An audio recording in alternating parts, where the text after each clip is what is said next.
Hello. Ready to go? On the air? Okay.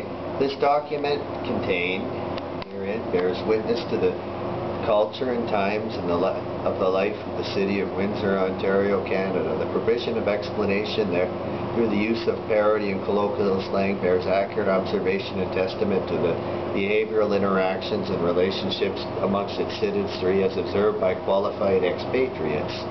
This document serves the provision in terms and definitions which are intended to enlighten the recipient reader, free him of the bonds of psychological and emotional servitude.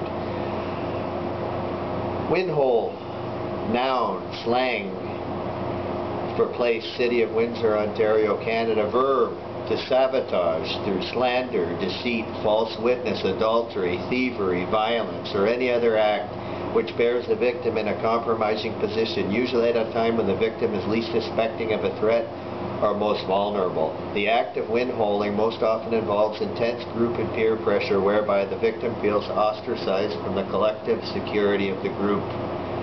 Windhold, verb, past tense. Having been made the victim of the aforementioned act, one becomes indoctrinated into a defeatist psychological state of repetitious maladaptive learned social behaviors that support willful submission to the group ideal. Given sufficient time and exposure, this can lead to irreparable psychological damage.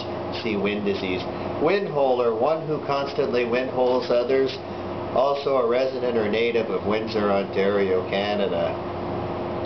Is a holder. Anyway, wind disease. A pervasive and destructive complex mental condition whereby the individual creates deleterious psychological constructs and behavioral guidelines and rules for social action. This condition is both taught as well as learned through vicarious acquisition. Monkey see, monkey do.